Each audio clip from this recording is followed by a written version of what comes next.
We are now halfway through the Dark Side 488 Challenger series, and the second fastest driver is out in the lead.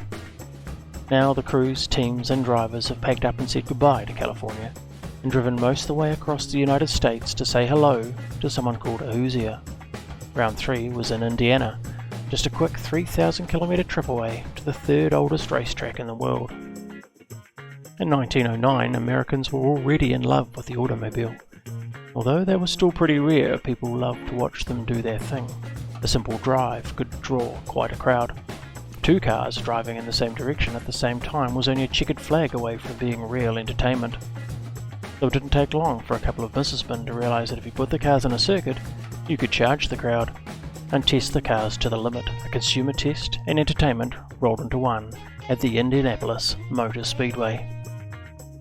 And what an entertainment it was, except that 5 people died on the very first race, which prompted the owners to repave its entire 4-kilometre length with over 3.2 million bricks, and hence why it has since been called the Brickyard.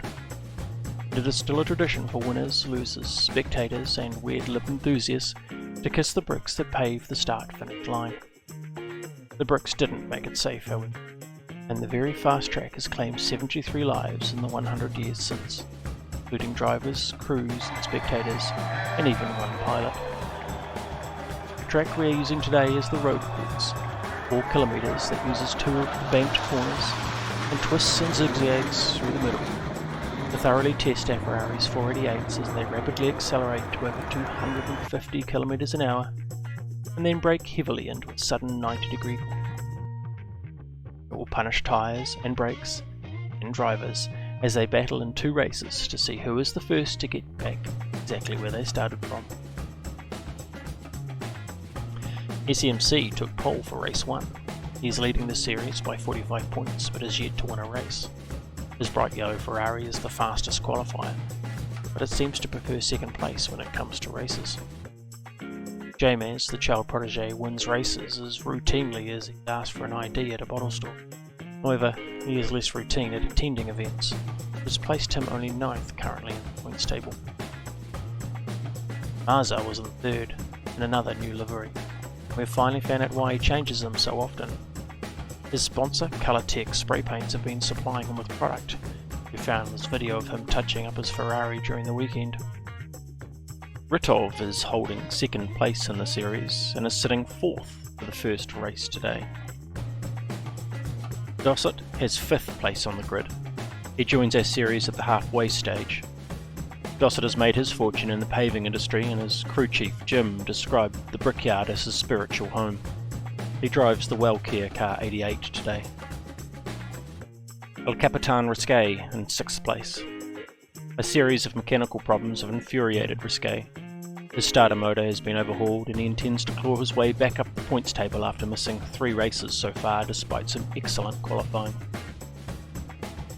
7th place is another new racer in our series, a household name as long as that house is intimately following motorsport, Mr. Mickey. He has joined forces with Red to form Team West, now in matching grey cars. The Force is back, holding 6th place in the series and 8th place on the starting grid today. 9th place is Reed. Very disappointing qualifying session, he'll be eager to get his way up to the sharp end of the field. 10th, Rig, now in the grey livery at Team West. 11th, KA Colour, 2nd car on the Mazda Atelier team. 12th, Hayden, and 13th, Stum. The drivers are ready, the marshals are ready, the crowd is ready, and now it is time to get this show on the 3.2 million bricks.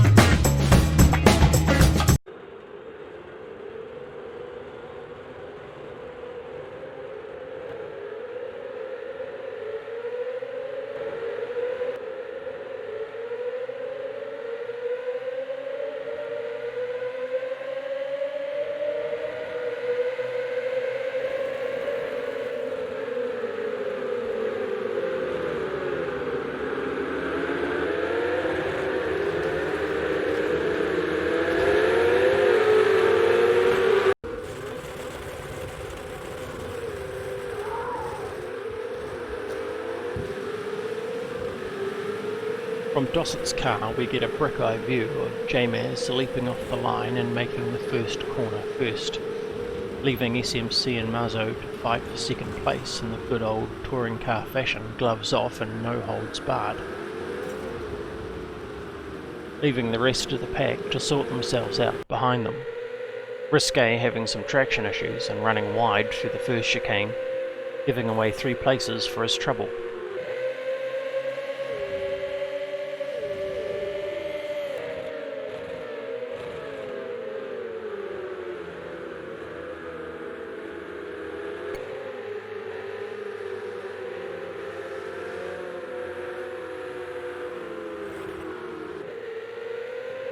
J-Maz continues to streak out in front, Marzo in second, SMC, then Ritov, then Dossett in fifth, and they come round the main straight for the end of the first lap.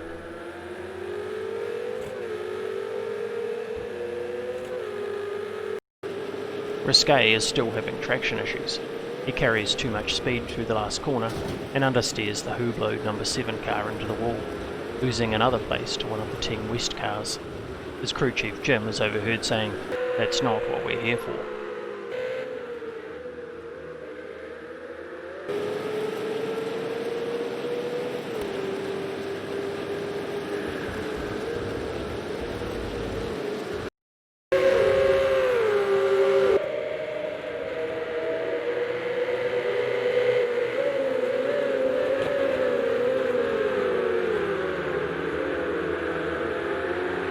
The pressure was showing on more than just Risqué.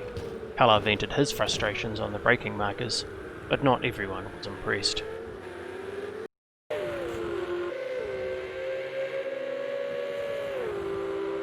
Team West were running together until Mehi earned a slowdown penalty, pulling aside to let Rigg through.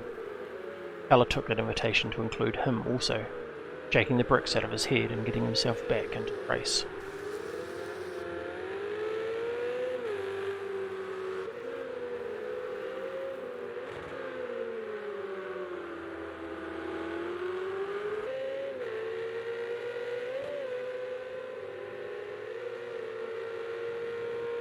The back markers may not have been on pace, but the battles were just as intense, reaching over 250 km per hour along the main straight, then hard on the brakes into turn 1, 90-degree right-hander that had the Ferraris right on the edge of their grip.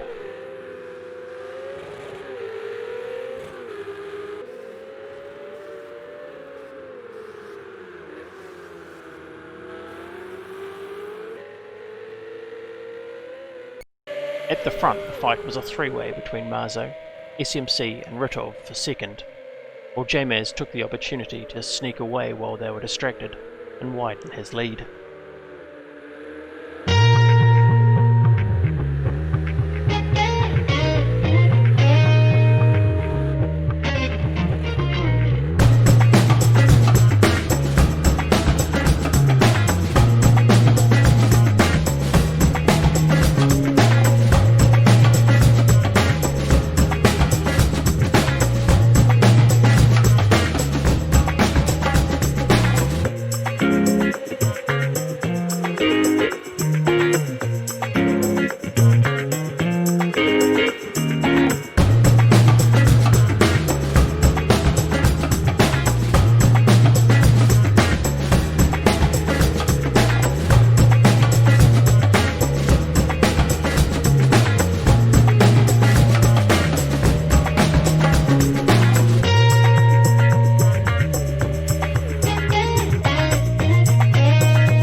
for SMC and Ritov, that was the way they looked for most of the race, nose to tail or side by side, fighting it out as the chaos happened around them.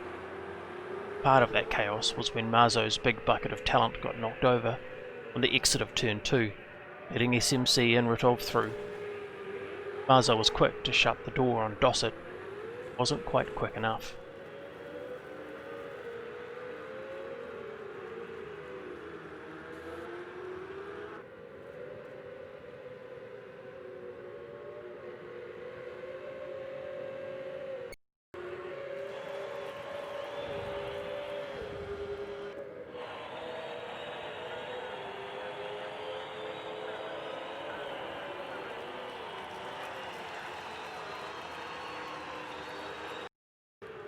Risque and Meke got bogged down for their battle for 7th place, not where either of them wanted to be, but neither of them willing to let go of the fight.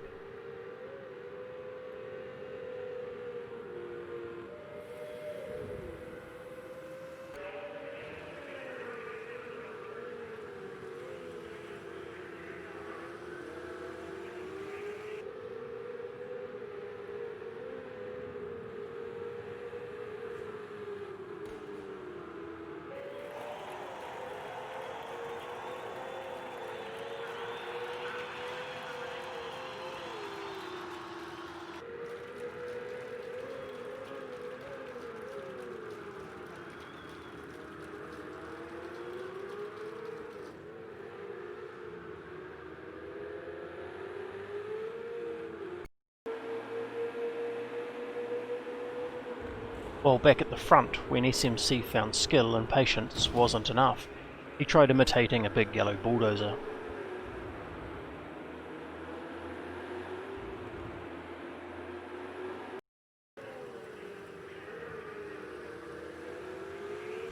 Among the backmarkers, Hayton and LaForce showed that the action wasn't just for the podium. Right up until the last lap, they were scrapping just as hard as if it had been for the lead.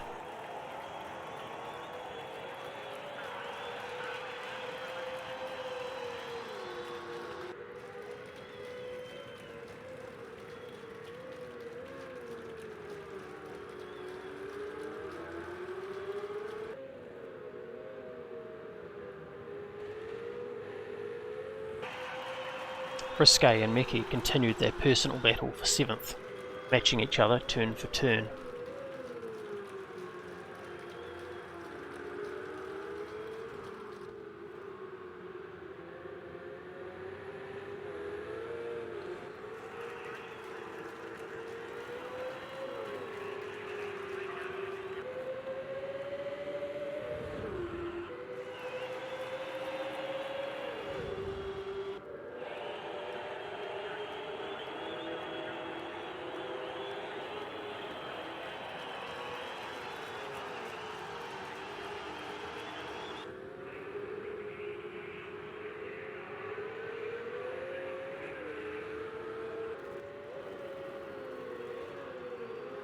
And with all the pressure, finally something had to break. Ritov went wide on the embankment, and SMC took 2nd place, and the universe was back in balance.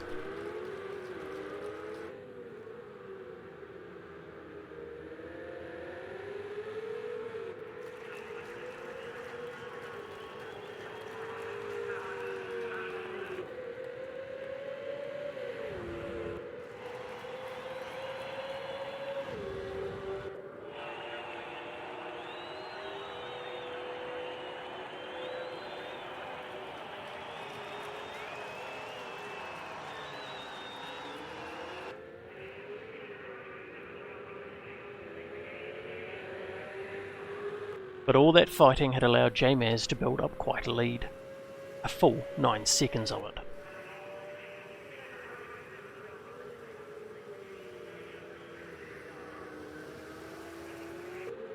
Risque and Meke caught up with Mazzo in the last lap. There were battles all over the field, keeping the Brickyard's 250,000 spectators entertained right up until the last moments of the race.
Qualifying for the second race was short and very chaotic.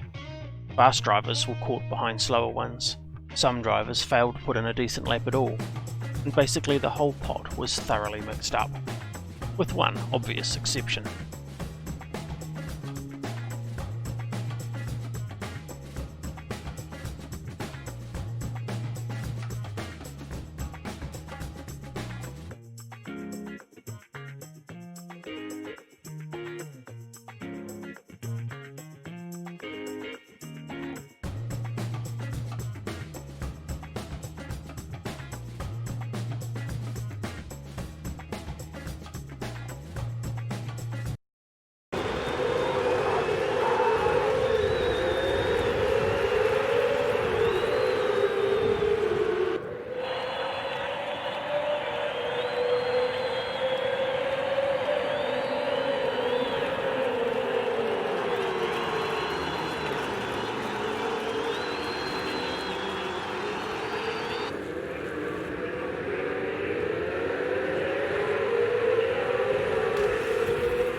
Marzo won the drag race to the first corner, but SMC truly lost when J-Maz got too much power down, just a bit too little traction control, and sent our second place hero catapulting over turn 2.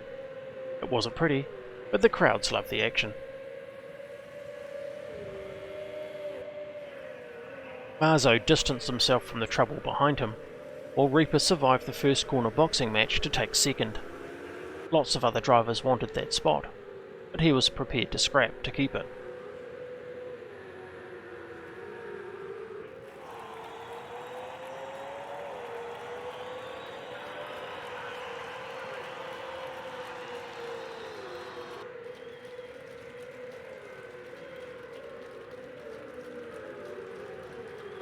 Risque had a good start and started building from there. He took third place from Mickey and locked his sights on Reaper.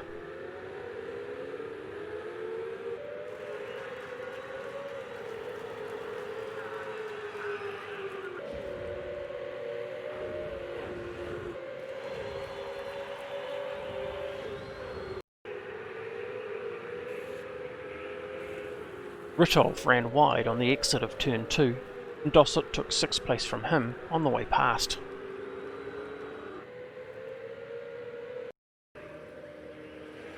With both J-Maz and SMC knocked out of the running, Marzo was in the lead and making ground. He had his throttles wide open, the race was his, and he would soon be kissing the bricks on the finishing line.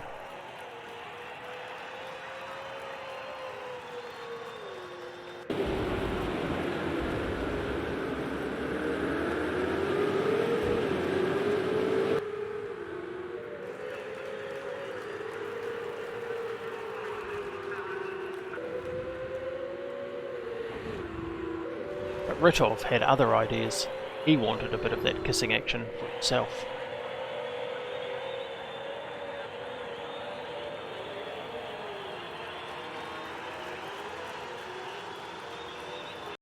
J-Maz made his way into the pits at the end of lap 1, in very strange company, now at the back of the field. A couple of laps in and Risque is challenging Reaper for second place. In his mirror, he can already see a supercharged Ritov closing the gap up behind him.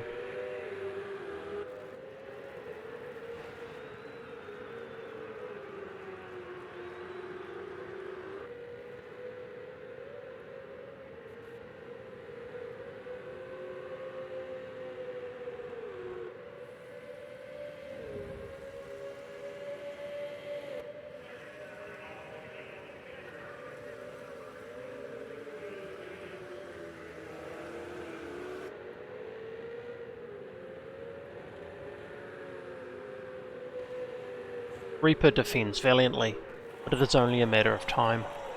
Reaper is watching his mirrors for each attack and misses an apex. That is all Risque needs. Get his nose in and take the spot.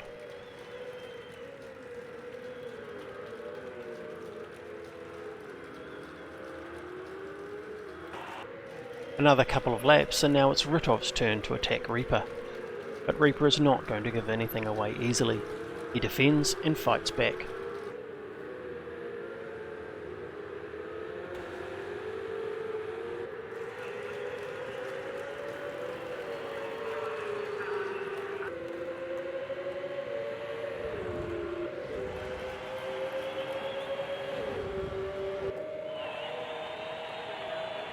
Ritov needs to get this pass done before Risque gets too far ahead, but Reaper is proving to be a tough nut to crack.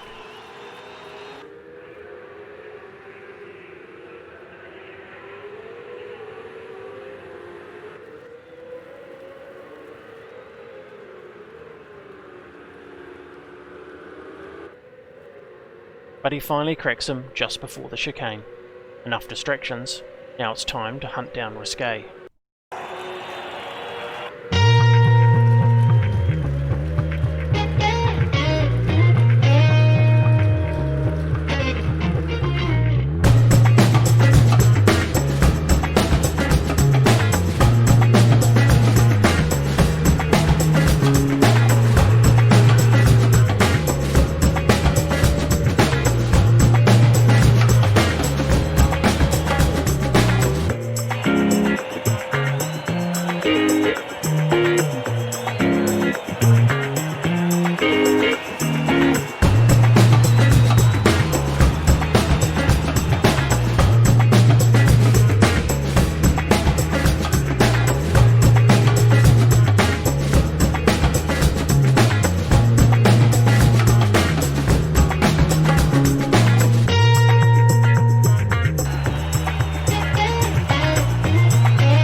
But then something exciting happens.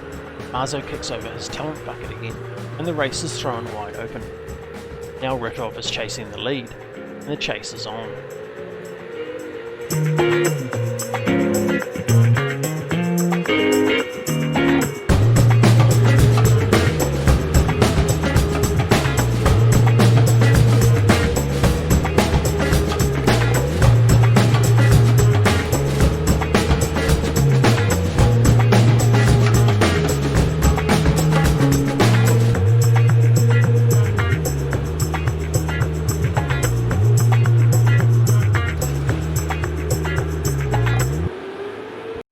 SMC nearly takes Reaper for third, but overcooks it and puts his own position in danger from a recovered Marzo.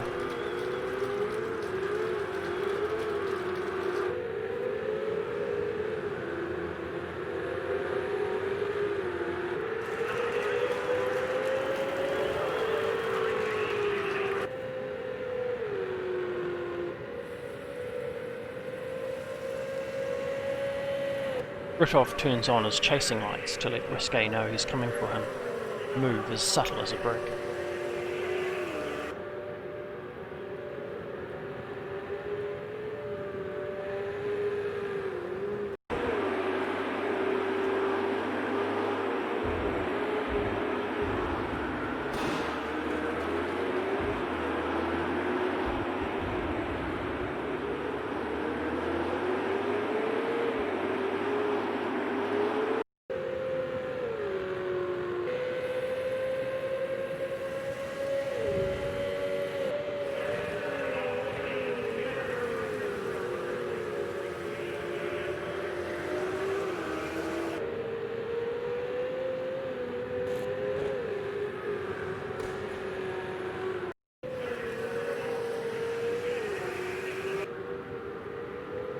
There are others in the race also. Brig takes La Force for 7th.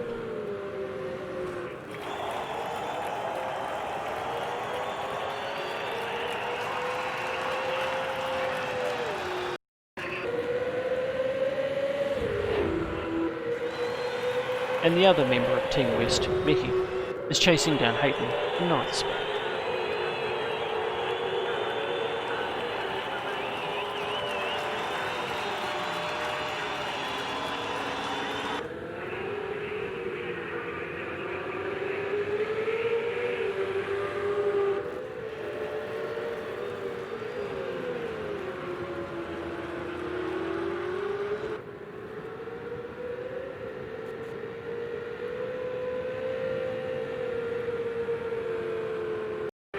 But all eyes are on the leaders. In the last lap race, Ritov has caught up with Risque.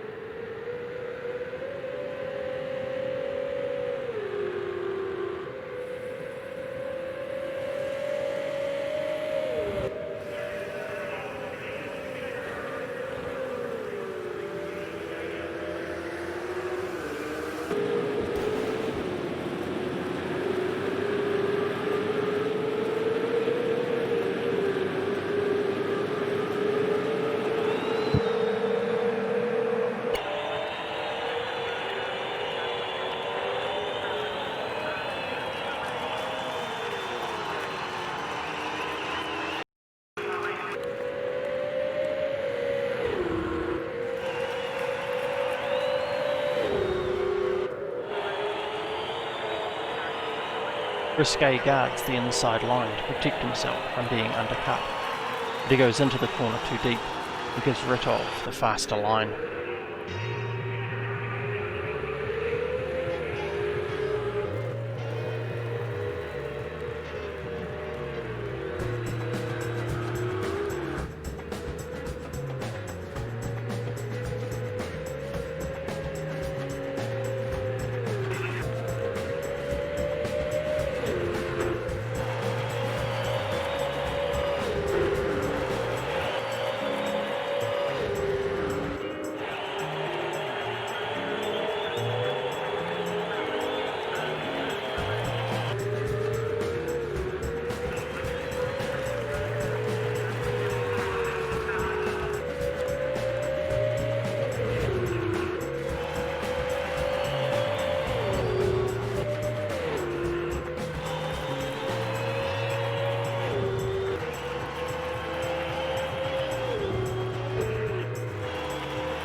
And that was Monday night racing at Indianapolis.